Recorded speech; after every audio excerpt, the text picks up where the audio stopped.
जय मसीह की मेरे भाई बहनों, धन्यवाद देती मैं प्रभु यीशु मसीह का जिसने मुझे चुना उसका वचन बांटने के लिए, शेयर करने के लिए। धन्यवाद देती मैं पास्टर वैभव का जिन्होंने मुझे वचन बताने का मौका दिया, ये प्लेटफॉर्म दिया। उनका भी मैं धन्यवाद करती। और मेरे भाई बहनों, आज जो वचन लेने जा रही उसके पहले हम प्रार्थना करेंगे। हालेलुया हालेलुया, धन्यवाद धन्यवाद धन्यवाद परमेश्वर पिता, आपके नाम को कोटि कोटि धन्यवाद देती परमेश्वर पिता, आपके चरण तले आती परमेश्वर पिता। परमेश्वर पिता, मैं खुद को आपके हाथों में समर्पित करती परमेश्वर पिता। जिस मुख से मैं आपकी स्तुति करती, आपकी आराधना करती, आपकी वर्शिप करती परमेश्वर पिता, आपका वचन सुनाती, उस मुख से मैंने किसी को कुछ गलत बोला होगा तो मुझे क्षमा करना, किसी के बारे में कुछ गलत सोचा होगा तो क्षमा करना, अपने लहू से धोना, शुद्ध करना, पवित्र करना। मेरे मन के हर एक विचार को आप जानते हैं परमेश्वर पिता। भले परमेश्वर पिता मैं दुनिया से झूठ बोलूं, लेकिन मैं आपसे सच्चाई नहीं छुपा सकती मेरे पापा। मेरे मन में आए हुए हर एक ख्यालों को आप रोकना, हर एक आंधी को आप रोकना, हर एक तूफान को आप रोकना परमेश्वर पिता।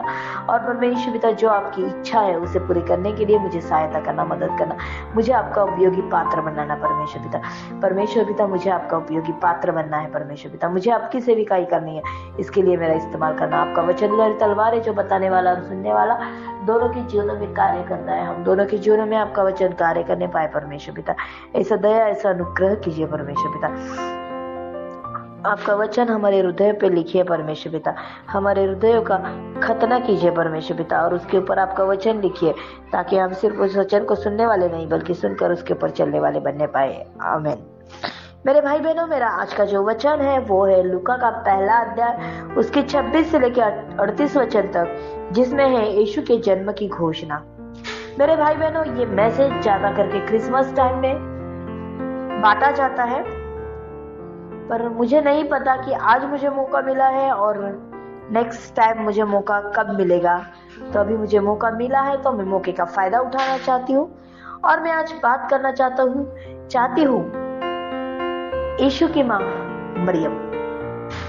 यस, हम देखते हैं मेरे भाई बहनों, हमारे बाइबल में जब आखिरी किताब लिखी गई, आखिरी संदेशा हो गया मलाकी, और उसके बाद हम देखते हैं कि कुछ समय एकदम साइलेंट गया, एकदम बेड्रॉप गया। उस समय ना कोई भविष्यवक्ता आया, ना कोई प्रभु का दास पैदा हुआ, कोई भी नहीं आया। कुछ समय एकदम साइलेंट गया। उस साइलेंट समय में क्या हो रहा था?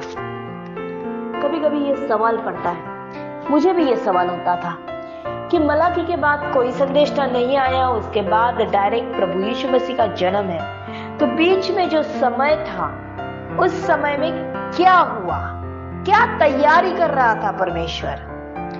तो अपने पुत्र के आगमन की तैयारी परमेश्वर कर रहा था। और हम जानते हैं कि प्रभु यीशु मसीह आने से पहले जकरिया और अलीशिबा, इनको संतान दी गई। उनके बुढ़ापे में उनको भविष्यवाणी की गई, और भविष्यवाणी के हिसाब से उन्हें संतान दी गई, जिसका नाम है यूहन्ना बपतिस्मा वाला, जिसने लोगों में प्रचार किया, पश्चाताप करो, स्वर्ग का राज्य निकट आया है।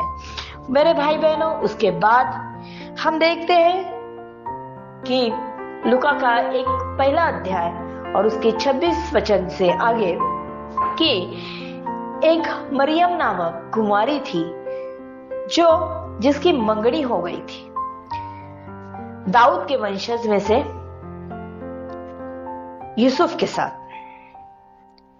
और वो हो सकता है आपकी और मेरी तरह ही वो लड़की है एक, तो अपने शादी के लिए कुछ खाब सजा रही होगी, कुछ खाब बुना रही होगी, सोच रही होगी मेरी शादी होने के बाद मैं मेरे हस्बैंड के साथ यहाँ जाऊंगी, वहां जाऊंगी, मैं ऐसा करूंगी, मैं वैसा करूंगी, मेरे साथ ये होगा, वो होगा, मैं अपने हस्बैंड को बहुत सारा प्यार दूंगी, उससे बहुत सारा प्यार हासिल करूंगी। ऐसे बहुत सारे सपने जो हर एक लड़की बुनती है, वो भी बोल रही होगी मेरे भाई बहनों। और ऐसे समय में अचानक एक दिन एक परमेश्वर का दूत, जिसका नाम है जिब्राइल, वो 28 वचन में लिखा है, वो आता है और उसके पास, उसके भीतर आकर कहता है, घर के भीतर, आनंद और जय तेरी हो जिस पर ईश्वर का अनुग्रह हुआ है, प्रभु तेरे साथ है। और वो आता है, उसे सलाम करता है, उसे आशीष देता है, उसे अनुग्रह देता है, उसके लिए भविष्यवाणी करता है। मेरे भाई बहनों, उसके लिए भविष्यवाणी करता है कि तुझ पर तू आनंद और जय कर, तू आनंद और जय के काबिल है, तुझ पर प्रभु का अनुग्रह हुआ है, परमेश्वर तेरे साथ है।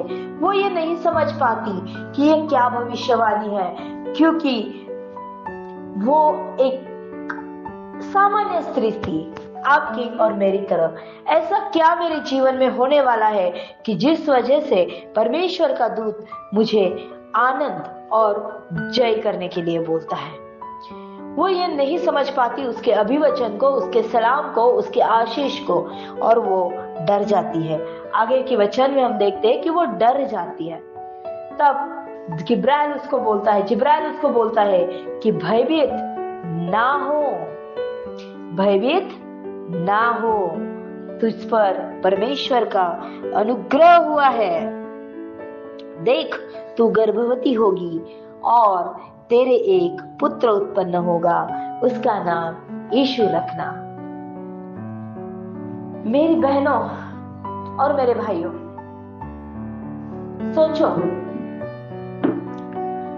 जिस लड़की की शादी होने वाली है, शायद शादी के कार्ड बांट दिए गए होंगे रिश्तेदारों में, रिश्तेदारों को बताया होगा, पूरे गांव में ये खबर फैली होगी,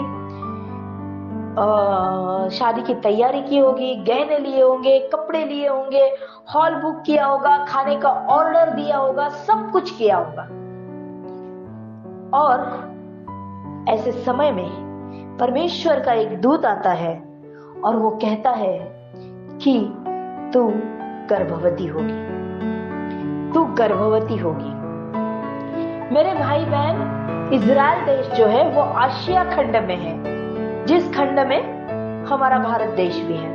और एशियन कल्चर हम जानते हैं, एशियन कल्चर कितना स्ट्रिक्ट है लेडीज के लिए, ये हम मानते हैं। आज भी हम बोलते हैं खुद को कि हम आधुनिक है, हम प्रगत है। आज टेस्ट ट्यूब बेबी के द्वारा एक स्त्री को मां बनने के लिए किसी पुरुष की जरूरत नहीं है, किसी पुरुष की जरूरत नहीं है। फिर भी वो शादी करती है, टेस्ट ट्यूब बेबी के द्वारा वो मां बन सकती है, लेकिन फिर भी वो शादी करती है, क्योंकि आज भी हमारे समाज में बिन बाप के बच्चे को या कुंवारी माता को गलत नजरिए से देखा जाता है।